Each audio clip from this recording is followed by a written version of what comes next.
Hello everyone. तो आज हम करेंगे exercise 5.1 question number 1। Question number 1 का फर्स्ट और सेकंड पार्ट हम ऑलरेडी प्रीवियस वीडियो में कर चुके हैं। तो आज हम क्वेश्चन नंबर फर्स्ट के थर्ड पार्ट के साथ डील करेंगे। थर्ड पार्ट है the cost of digging a well after every metre of digging when it cost rupees 150 for the first metre and rises by ₹50 for each subsequent metre.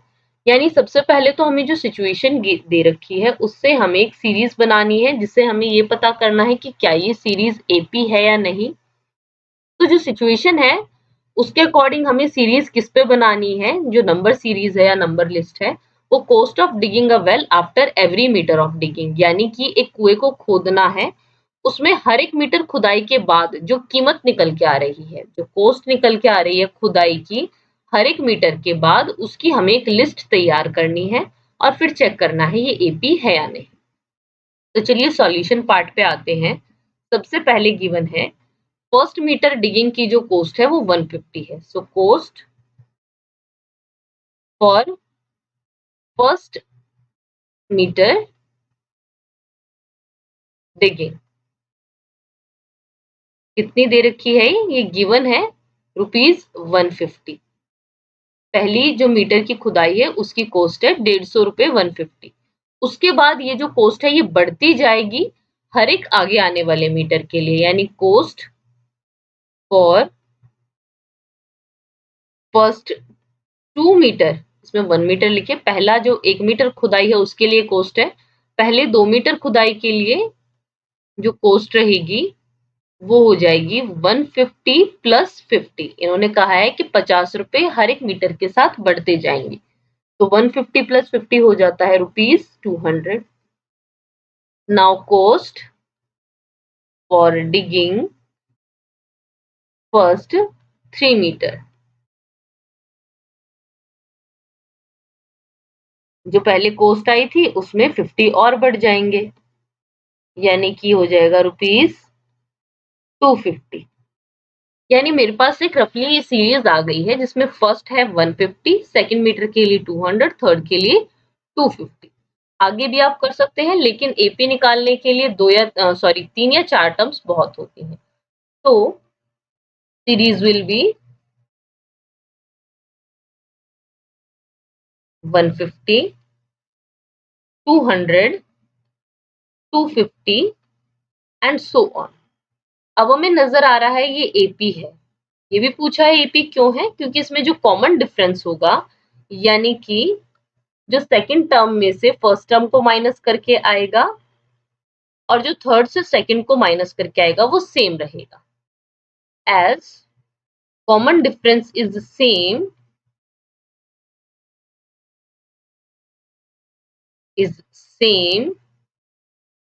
so the series is AP। तो इसीलिए जो series हो जाएगी ये क्या होगी, AP रहेगी। चलिए अब हम आते हैं फर्स्ट क्वेश्चन के फोर्थ पार्ट पे। इसमें कुछ नहीं था, बस फर्स्ट के लिए 150 था डिगिंग की कॉस्ट, उसके बाद 50-50 बढ़ता गया, तो पता ही चल रहा है 50-50 का गैप आता जाएगा, तो ये AP होगी। नाउ फोर्थ पार्ट है the amount of money in the account every year. मुझे लिस्ट किस चीज पे बनानी है, मुझे पैसे के जो एक अकाउंट है जिसमें पैसा है उसके ऊपर एक लिस्ट बनानी है। When rupees 10,000 is deposited at compound interest at 8% per annum, यानी कि अमाउंट जो है वो हर साल कितना रहेगा, इसके ऊपर एक लिस्ट तैयार करनी है। सिचुएशन क्या दे रखी है, जो प्रिंसिपल अमाउंट है वो रहेगा ये 10,000, उसमें अमाउंट डिपॉजिट किया था और रेट क्या है 8%। तो चलिए स्टार्ट करते हैं।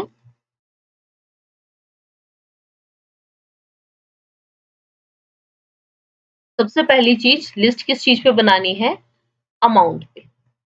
तो अमाउंट का फॉर्मूला क्या होता है ये हम सबको पता होना चाहिए।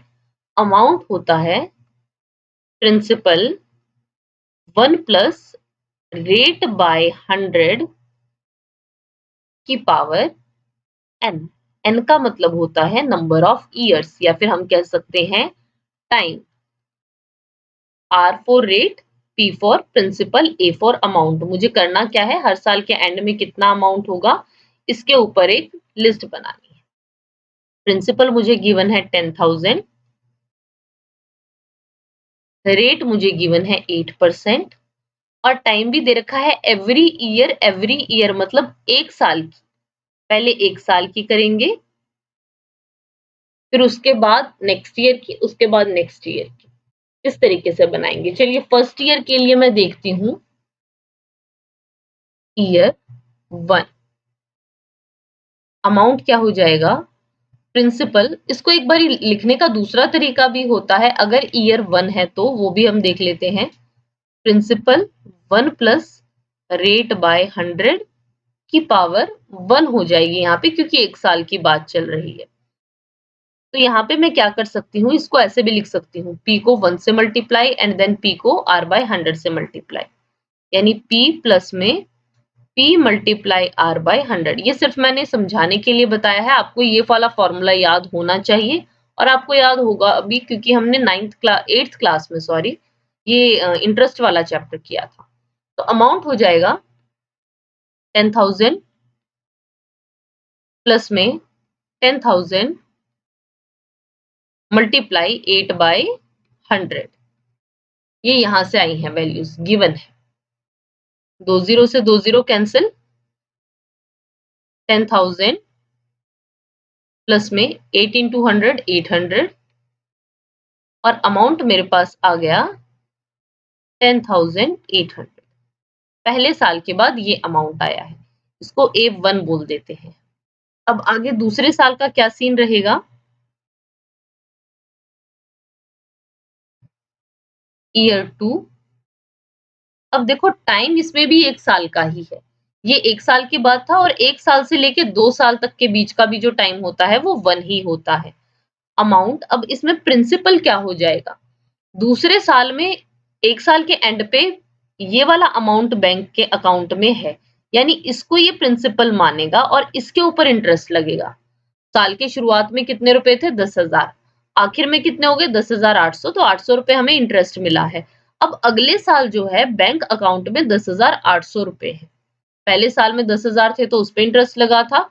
अब दूसरे साल में क्या हुआ, साल के शुरुआत में ही अकाउंट में 10,800 है, तो ये प्रिंसिपल बन गया है सेकेंड ईयर के लिए। तो 10,800 प्रिंसिपल प्लस में प्रिंसिपल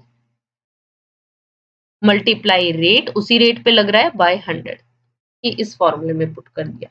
अब चाहे इसमें कर देना, बात वही रहेगी, मैंने पहले ही सॉल्व कर लिया ताकि बार बार ब्रैकेट ना खोलनी पड़े। सेम 2 0 से 2 0 कैंसिल, ये हो जाएगा 10,800 प्लस में ये हो जाएगा 64, तो 4 6 एंड 8, ये हो जाएगा 4 6 8 8 is 16, 8 plus 8 16, 11,664 रुपीज लगा देते हैं इसके साथ, और इसके साथ भी रुपीज। इस सेकेंड ईयर के लिए हो गया।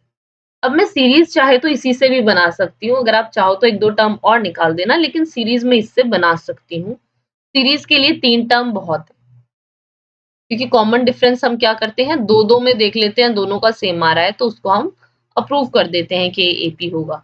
सबसे पहले अकाउंट में थे 10,000 रुपए, उसके बाद अकाउंट में आए 10,800 और उसके बाद अकाउंट में आए ये, तो ऑन। ये स्टार्टिंग में, ये फर्स्ट ईयर के बाद, ये सेकेंड ईयर के बाद, यही गिवन था, ये हमने ऊपर निकाला भी, आप चाहें तो ऊपर देख सकते हैं।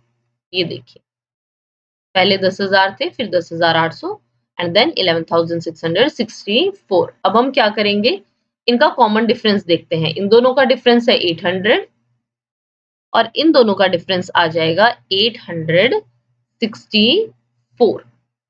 क्या दोनों सेम है, नहीं, as common difference is not same,